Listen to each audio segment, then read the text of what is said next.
Vamos lá, vamos por partes, que será um pouco diferente hoje. Minha análise será sobre um conto, O Homem de Terno Preto, de Stephen King, que é parte do livro Tudo é Eventual, então tá valendo.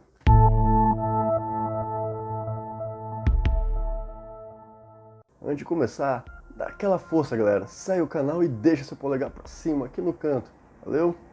Bora lá então. Stephen King, o mestre do terror, tendo inúmeras obras de sucesso que tornou um dos autores mais publicados pelo mundo. Mas isso não soa tão bem assim para alguns críticos ou leitores mais exigentes. O cara constrói enredos envolventes e cheios de suspense, mas muitas de suas obras são taxadas como apelativas e superficiais, algo até comum em best-sellers. Claro que no caso de King, isso é um exagero, algo evidente neste conto que retrata medos bastante reais e apresenta uma figura comum e icônica nas obras do mestre, o Homem de Preto.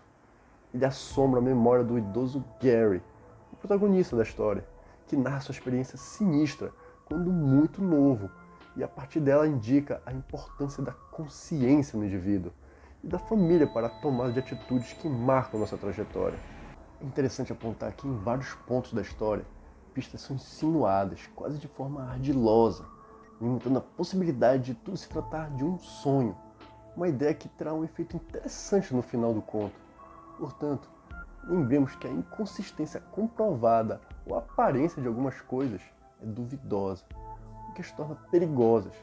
Ou seja, cuidado, nuvens de forma de cachorros ainda são apenas nuvens, mas a memória fraca de um idoso ou a mente fértil de uma criança é simplesmente suspeita, podendo nos levar a considerar uma possível realidade sobrenatural. Mas deveríamos nos preocupar com fantasmas ou coisas do tipo? O quão preocupante é a aparência das coisas. Bora ver. Gary, um idoso de memória fraca e gestos vacilantes devido ao forte efeito do tempo, sente um medo crescente ao se perceber à beira da morte. Então ele resolve escrever e, em seu diário, revelar a experiência com o Homem de Terno Preto. O motivo para escrever é um apelo, simplesmente a tentativa de esquecer ou superar o ocorrido.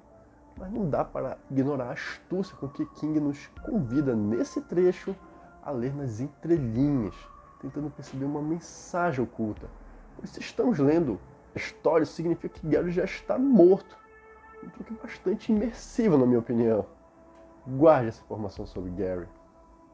O cenário que motiva esse ato desesperado é o verão de 1914. E a visão da cidade de Gary é a de uma cidadezinha pacata do interior, onde as casas são bastante isoladas uma das outras, o que torna os entes de uma família bem mais próximos, já que não há um vizinho ou amigo à disposição logo ali ao lado, né?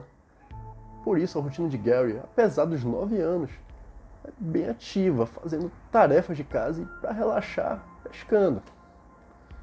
Então, num sábado qualquer, o pai de Gary, Albion, o libera para pescar depois de cumprir suas tarefas diárias. Uma situação um tanto delicada. Albion pede que Gary prometa, como um bom menino que é, prometa não ir à floresta dentro, até onde o rio bifurca, o melhor lugar para pescar, o mesmo local em que seu irmão mais velho morreu, vítima de alergia e da picada de uma abelha.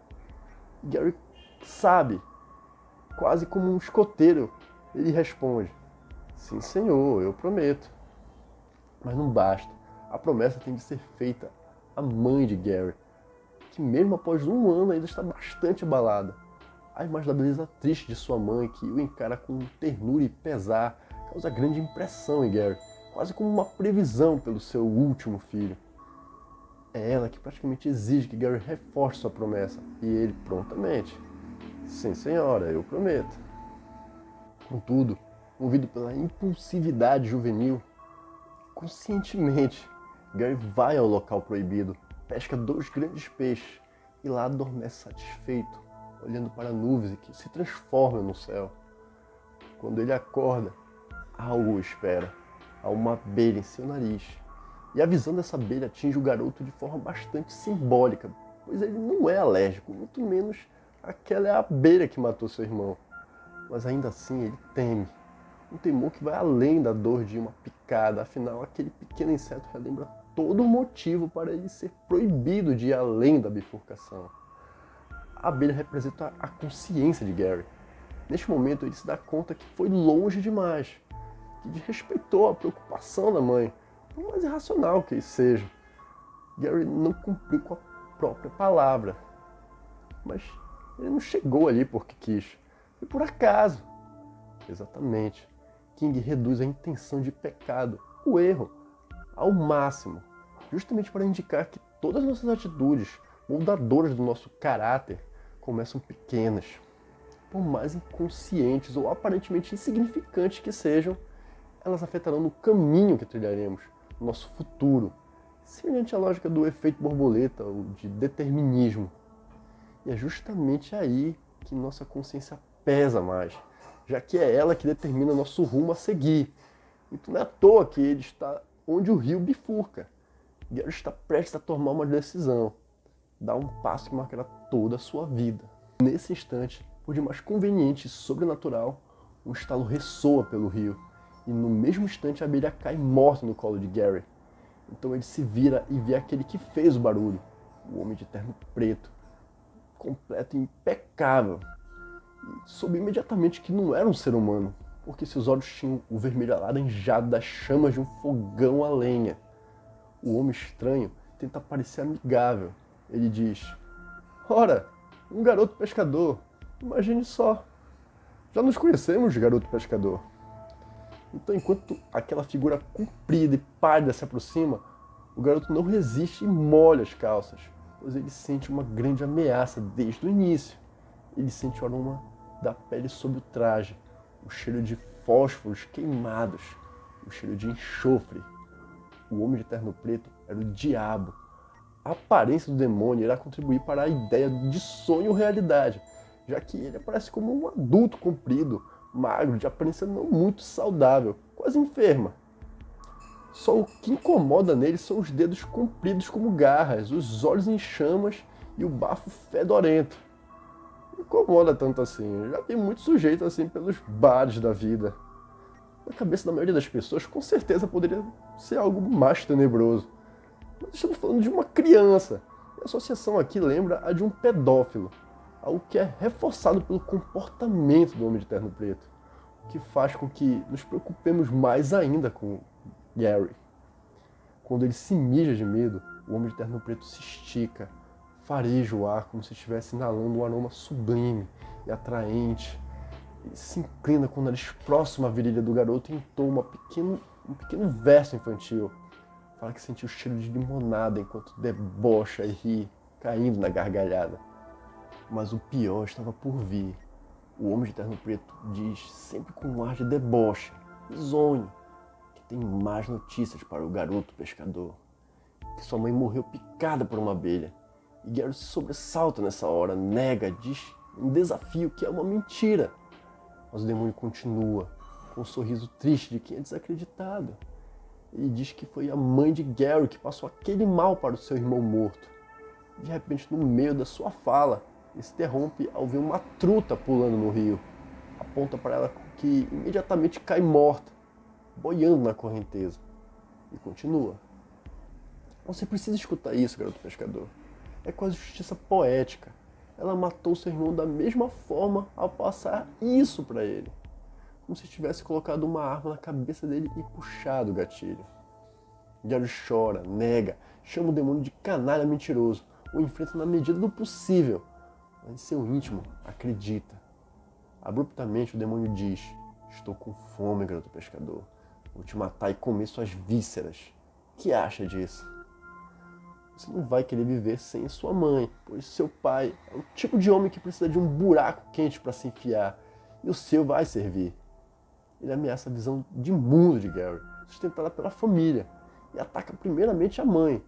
Dizer que ela passou para o filho sua alergia trai a condição natural de proteção dos filhos, como se essa traição fosse fundamental, inata. Ou seja, aceitar o que o homem de terno preto diz seria não só a perda da sua mãe, como também a destruição do conceito de mãe. Depois ele ataca o pai. O homem de terno preto ensinou a pedofilia do pai, caso a mãe de Gary morra, resumindo sua função a um papel sexual.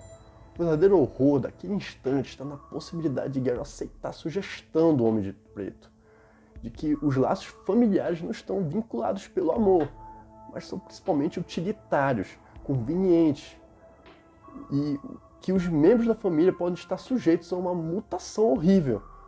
O pior é que os argumentos do demônio não estão longe da realidade, eles acontecem. Estão baseados em ciência e em fatos, mas não da história de Gary, pois não há indicação de abuso por parte do pai antes ou depois do encontro com o Homem de Terno Preto. Em vez disso, o diabo insiste que o pai verá Gary como um substituto potencial para um papel funcional que a mãe desempenhou. E o aviso do diabo sobre o pai ecoa nos comentários sobre a mãe. Ou seja, o ardil do Homem de Terno Preto visa destruir a relação familiar. Tudo é reduzido a necessidades e fraquezas físicas. Agora fala sério. Posso estar sendo romântico aqui agora, mas destruir a ideia de amor, que é o que Gary sente, um amor desinteressado. Será que existe outro tipo? Seria um inferno. Então o Homem de Terno Preto estende seus dedos para Gary, que revira sua cesta, arranca um peixe lá de dentro e oferece em troca de si.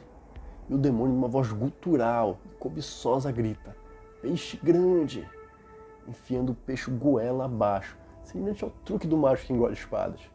Gary se aproveita desse instante para fugir, com o Homem de Terno Preto em seu encalço, mas Gary consegue escapar correndo. Para aí! Pera! Estamos falando do demônio aqui. Ele apareceu no meio do mato com um terno impecável. Matou animais com apenas um gesto, mas ele não consegue pegar uma criança de 9 anos na corrida. Porque não é a intenção dele. Ele teve oportunidades inúmeras vezes. Ele não quer seduzir uma pobre alma. Sua intenção, na verdade, é de desviar, traumatizar, o que reforçaria todo o ocorrido, até mesmo o sentimento de culpa. Agora, se Gary aceitasse o que foi dito de seus pais, um ciclo de rancor se criaria, motivado por sentimentos intensos e negativos, o que poderia comprometer até sua criação familiar, já que não há muito motivo para respeitar quem comete tais atrocidades. Acreditando que seu feito é irreversível ou grave demais, Gary poderia seguir pelo outro caminho da bifurcação, o caminho errado. Essa é uma ideia comum sobre irresponsabilidade, quando aceitamos uma falha, dando uma desculpa qualquer para continuar com ela ou não se desculpar. Tipo, me conheceste assim, agora vai reclamar? Mas Gary combateu isso. Ele enfrentou a influência do Homem de Terno Preto, enfrentou seu medo ao se opor à difamação de sua família. Um gesto pra lá de nobre, na minha opinião. Na volta para sua casa, Gary encontra seu pai, corre até ele e chora pela morte da mãe. Albion, impressionado com o estado do filho, desmente tudo e questiona sobre o ocorrido. Gary diz que um homem que conheceu na beira do rio contou. Tenta omitir maiores detalhes, se esforça até para assustar o pai na tentativa de que outras atitudes não sejam tomadas. No meio da bagunçada explicação, Albion questiona se seu filho não sonhou. Não costumava acontecer depois da morte do irmão. Gary sabia no ser um sonho, embora fosse conveniente aceitar a suposição naquela hora. Entretanto, Gary admite tudo aquilo como sendo tão fantástico, tão incrível, que começa a adquirir ares de sonho, como deve acontecer sempre com eventos sobrenaturais. Mas por que o diabo não se preocupa em dar certeza da sua existência? Porque assim, a possibilidade de deixar o pecado é ignorada. Além do mais, para que se preocupar com o pecado se o inferno não existe? Sacou? A ideia de pecado pode ser mal vista atualmente, mas ela não é inútil. Pois, como dizia Edmund Burke, os homens se qualificam para a liberdade na exata proporção em que estão preparados para limitar seus apetites. Traduzindo, devemos ter disciplina se quisermos conhecer o mundo e não só o boteco da esquina. Mas para isso precisamos recusar alguns desejos ou conquistas fáceis. Então, o que é de tão interessante em Gary para o demônio procurar na floresta? Gary é um inocente, ele é puro. Mas para entender melhor, tem uma frase religiosa que diz assim: a salvação de um pecador é maior motivo para celebrar que 99 justos que não precisam se arrepender. Ou seja, para o diabo é exatamente o contrário. É bem mais prazeroso para ele ver um inocente se corromper do que 99 dos piores bandidos do mundo entrarem no inferno. Ele já faz isso sozinho. Pensando nisso, lembremos o que o Homem de Terno Preto disse quando estava prestes a devorar Gary. E ao invés disso, pegou o peixe. Ele disse, peixe grande. Para ele, aquele garoto pescador, uma alusão claramente bíblica, também é um peixe grande. No final, quando Gary idoso termina de escrever sua história, ele conclui, no escuro, uma voz sussurra que o garoto de 9 anos que eu fui também nada fizera para ter motivos para temer justificadamente o diabo. E, no entanto, o diabo apareceu. E no escuro, às vezes, ouço essa voz diminuir ainda mais, baixar tons inumanos.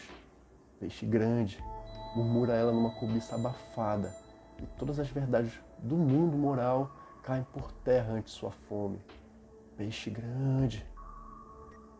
O diabo me apareceu certa vez, muito tempo atrás. E se viesse de novo agora, estou velho demais para correr.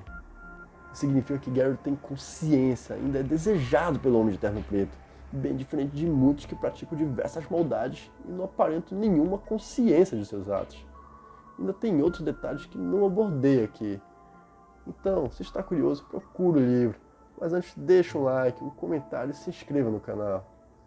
E se está interessado em como trabalhar essa análise numa redação para o Enem, entre meus vídeos no meu Instagram. Um abraço, até.